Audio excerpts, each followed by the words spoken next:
ഇത്തവണയും ഓണം ബമ്പർ ഇറങ്ങുന്നത്.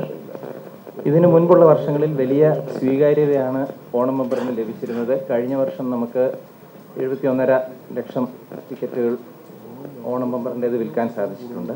ഈ വർഷം അതിലും കൂടുതൽ വിൽപ്പന ലഭിക്കും എന്ന പ്രതീക്ഷയോടുകൂടിയാണ് ഈ ടിക്കറ്റിലേക്ക് നമ്മൾ പോകുന്നത്. തിരുവോണം ബമ്പറിൻ്റെ ഒന്നാം സമ്മാനം 25 കോടി രൂപയാണ്.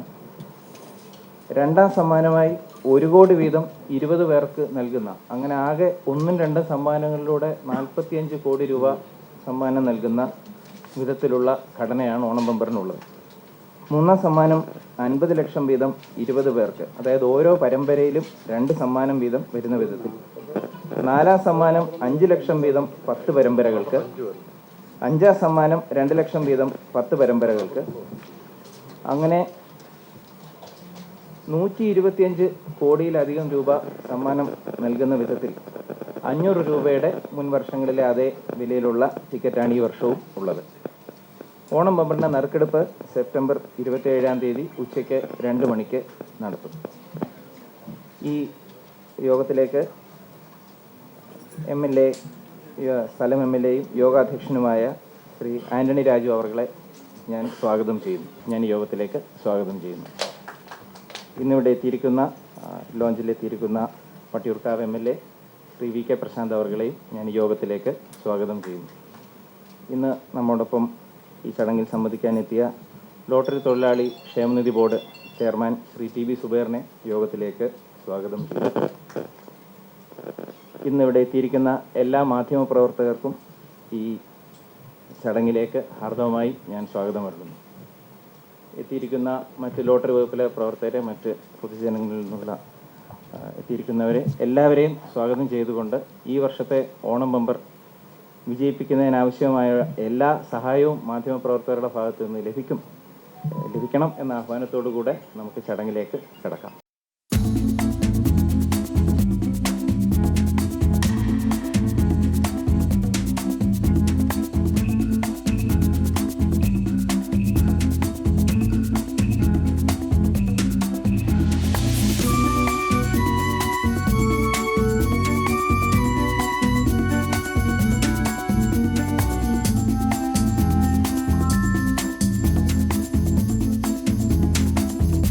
ശ്രീ സുബൈർ, ലോട്ടറി ക്ഷേമനിധി ചെയർമാൻ, ലോട്ടറി വകുപ്പിലെ ഉയർന്ന ഉദ്യോഗസ്ഥന്മാർ ഇവിടെ ഉണ്ട്, എല്ലാവരും ഉണ്ട്. പ്രിയമുള്ള പത്രപ്രവർത്തക സുഹൃത്തുക്കളെ, പ്രിയമുള്ളവരെ, കേരള ലോട്ടറിയുടെ ഏറ്റവും കൂടുതൽ ശ്രദ്ധിക്കപ്പെടുന്ന ബമ്പർ ടിക്കറ്റാണ് നമ്മുടെ തിരുവോണം ബമ്പർ. ഓണം നമുക്ക് എല്ലാവർക്കും വലിയ ആഘോഷമാണ്. അതുപോലെ തന്നെ ഓണം ബമ്പറും വളരെ സന്തോഷം നൽകുന്നതാണ്. നിങ്ങളൊരു കാര്യം ശ്രദ്ധിച്ചു കാണും, 40 പേരിലധികം ആളുകൾക്ക് സാധാരണ കിട്ടുന്ന ഒന്നാം സമ്മാനത്തിന് തുല്യമായ തുക കിട്ടുന്ന ബമ്പറാണ്. അല്ലാതെ ഒന്നാം സമ്മാനം 25 കോടി മാത്രമല്ല, 20 പേർക്ക് ഓരോ കോടി വെച്ചാണ്, മറ്റൊരു 20 പേർക്ക് 50 ലക്ഷം വെച്ചാണ്. വലിയൊരു സമ്മാന ഘടനയാണ്. വലിയ അംഗീകാരം പൊതുവിൽ നമുക്ക് ഇതിൻ്റെ ഭാഗമായിട്ട് ലോട്ടറി സംവിധാനത്തിന് കിട്ടുന്നുണ്ട്.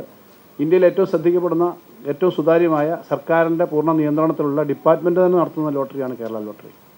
ഏറ്റവും പ്രധാനപ്പെട്ട കാര്യം 1 ലക്ഷത്തോളം ആളുകൾ ജീവിക്കുന്ന ഒരു വലിയ വരുമാന മാർഗ്ഗമാണ് ലോട്ടറി എന്നുള്ളതാണ്. ലോട്ടറി സിസ്റ്റം വളരെ ശക്തിപ്പെട്ടു പോകുമ്പോൾ ഈ ലോട്ടറി ടിക്കറ്റ് എടുക്കുന്നവർക്കും അത് ബിസിനസ് നടത്തുന്നവർക്കും അതോടൊപ്പം തന്നെ നമ്മുടെ കാരുണ്യ പോലെയുള്ള പദ്ധതികൾക്ക് പണം എത്തിച്ചു കൊടുക്കുന്നതിനൊക്കെ വലിയൊരു സമ്പ്രദായമാണ് ലോട്ടറി. അപ്പോൾ ഏറ്റവും നന്നായിട്ട് ഈ വർഷത്തെ ലോട്ടറി വിജയിക്കട്ടെ. എല്ലാവരും ഈ ലോട്ടറി എടുക്കണം. എല്ലാവർക്കും ലോട്ടറി കിട്ടണമെന്നുള്ള ആശംസയാണ് മന്ത്രി എന്ന നിലയിൽ എനിക്ക് പറയാനുള്ളത്. പക്ഷേ നറുക്കെടുക്കുമ്പോൾ ലോട്ടറി ആകുമ്പോൾ കുറച്ചാൾക്കൊക്കെ കിട്ടുക, പക്ഷേ എല്ലാവർക്കും അതിന് സാധ്യതയുണ്ട്. ആ സാധ്യതയുണ്ട് എന്നുള്ളതുകൊണ്ട് എല്ലാവർക്കും ആശംസ നേരുന്നു. ഈ ലോട്ടറി വകുപ്പിൻ്റെ പ്രവർത്തനങ്ങൾക്കും എല്ലാ വിജയവും ആശംസിക്കുന്നു. അതിൽ ഞാനൊരു കാര്യം പറയാം, എന്ത് പറയുന്നതിനും കുഴപ്പമില്ല. പക്ഷേ നമ്മൾ ഈ ലോട്ടറി ആയി ബന്ധപ്പെട്ട നറുക്കെടുപ്പിൻ്റെ ഒരു കാര്യവും ലോട്ടറി ലോഞ്ച് ചെയ്യുമ്പോൾ വേണമെങ്കിൽ പത്രസമ്മേളനം തന്നെ വിളിക്കാം. പക്ഷേ നമ്മളിപ്പോൾ ഇത്രയും ഞങ്ങൾ കേരളത്തിലെ ലോട്ടറി എന്ന് പറഞ്ഞാൽ ഗവൺമെൻറ്റിൻ്റെ അല്ല, 1 ലക്ഷത്തോളം വരുന്ന ലോട്ടറി വിപണനം നടത്തുന്ന കച്ചവടക്കാരുടെയും മുഴുവൻ ആളുകളുടെയും ഒരു കാര്യത്തിന് ഇപ്പോൾ അതിൻ്റെ ഒരു പ്രയോറിറ്റി നമുക്ക് കിട്ടണം. ആ പ്രയോറിറ്റി കിട്ടണം. അല്ലാതുള്ള കാര്യങ്ങൾ പറയുന്നതിനൊരു കുഴപ്പമില്ല. പക്ഷേ വേറൊരു ദിവസങ്ങളിൽ പത്രസമ്മേളനം വിളിക്കുന്നതിനും കുഴപ്പമില്ല. ഇത് സാധാരണ നമ്മുടെ ചേംബറിൽ നിന്നിട്ട് പത്രസമ്മേളനമൊന്നുമില്ല, ജസ്റ്റ് ഒരു റിലീസ് ചെയ്യുകയാണ് സാധാരണ നമ്മളെല്ലാം ചെയ്യുന്നത്, ഉദ്യോഗസ്ഥന്മാർ അങ്ങനെ നമ്മൾ ചെയ്യുന്നത്. അപ്പോൾ അതുകൊണ്ടൊരു പത്രസമ്മേളനം പോലെ അല്ല വിളിക്കുന്നത്. അന്നേരം നിങ്ങൾ തന്നെ ഇവിടെ അവിടെ നിന്നാൽ ഇത്രയും ക്യാമറയും കൊണ്ടെല്ലാം കയറി ഓഫീസിലോ ചേംബറിലോ ചെയ്യുന്നതിന് ബുദ്ധിമുട്ട് പറഞ്ഞതുകൊണ്ടാണ് പറഞ്ഞത്. മറ്റ് രാഷ്ട്രീയ കാര്യങ്ങൾ പറയുന്നതിന് ഒരു ബുദ്ധിമുട്ട് നമുക്കില്ല, നിങ്ങൾക്കറിയാമല്ലോ. പക്ഷേ ഇതിൻ്റെ ഒരു പ്രാധാന്യം നിങ്ങൾ കാണണം. മാത്രമല്ല ഇതൊരു ഒഫീഷ്യൽ എന്ന നിലയിലാണ് സാധാരണ ഇത് ഇങ്ങനെ ലോഞ്ച് എന്ന് പറഞ്ഞാൽ നമ്മൾ നിന്നുകൊണ്ട് ചെയ്യുന്നതാണ്. കഴിഞ്ഞ പ്രാവശ്യം സാധാരണ നിയമസഭാ ചേംബറിൽ അങ്ങനെ സമ്മതിക്കുന്നതല്ല, എന്നാൽ പോലും സ്പെഷ്യൽ കേസ് എടുത്തിട്ട് നമ്മൾ ഒരിക്കൽ അവിടെ വെച്ചൊന്ന് ഒരു ഫോട്ടോ എടുത്തിട്ട് പോയി, വേറെ പത്ര ഒന്നുമില്ല അങ്ങനെ. അപ്പോൾ അതുകൊണ്ടുള്ള ഒരു കാര്യമാണ്.